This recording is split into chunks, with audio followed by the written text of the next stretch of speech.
పల్నాడు జిల్లా రెంటపాళ్లకు జగన్మోహన్ రెడ్డి గారు వెళ్ళినప్పుడు ఆయన కారు ద్వారా ప్రమాదం జరిగే సింగయ్య చనిపోయారు అని చెప్పి ఒక వీడియో తెర మీదకి తెచ్చి దాన్ని బేస్ చేసుకొని జగన్మోహన్ రెడ్డి గారితో సహా డ్రైవరు ముందు సీట్లో ఉన్న జగన్మోహన్ రెడ్డి గారు, వెనక సీట్లో ఉన్న వైవి సుబ్బారెడ్డి, పక్కన పేర్ని నాని, ఆ వెనకల విడుదల రజని, ఇంకా వెనకల ఎవరు అంబటి రాంబాబు, వీళ్ళ ఎంతమంది ఉంటే అంతమంది మీద కేసులు పెట్టారు.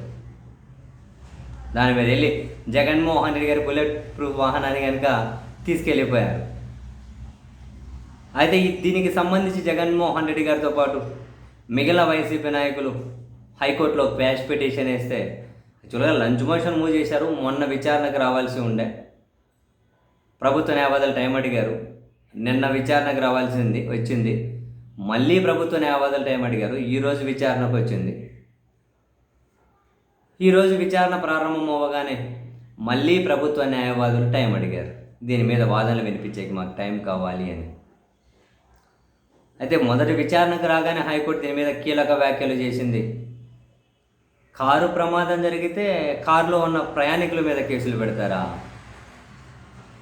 కారులో ఉన్న ప్రయాణికులు ఎట్లా బాధ్యత వహిస్తారు? ప్రయాణికులకి ఏం సంబంధం?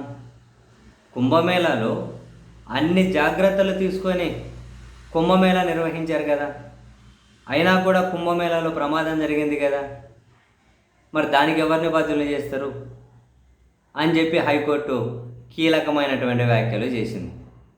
కారు ప్రమాదం జరిగితే కారులో ఉన్న ప్రయాణికులను బాధ్యులు చేస్తారా? ఇదేం లెక్క అని. అదే లెక్క మరి ఆంధ్రప్రదేశ్లో మాస్టర్, అదే లెక్క సార్. రైలు ప్రమాదం జరిగితే రైల్లో ఉన్న ప్రయాణికుల మీద, బస్సు ప్రమాదం జరిగితే బస్సులో ఉన్న ప్రయాణికుల మీద కేసులు పెట్టచ్చని కొత్త కొత్త ఆలోచనలు, కొత్త కొత్త సెక్షన్లు, కొత్త కొత్త కేసులు.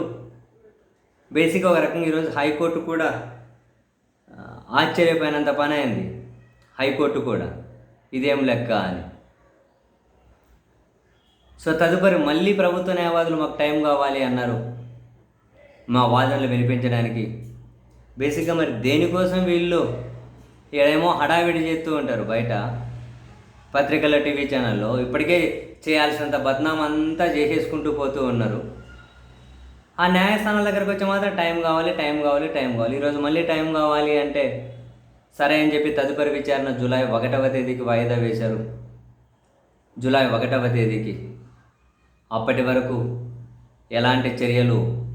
ఎలాంటి దూకుడు చర్యలు తీసుకోకండి, తదుపరి విచారణ జరిగేంతవరకు అని పోలీసులకు ఆదేశాలు ఇచ్చింది హైకోర్టు.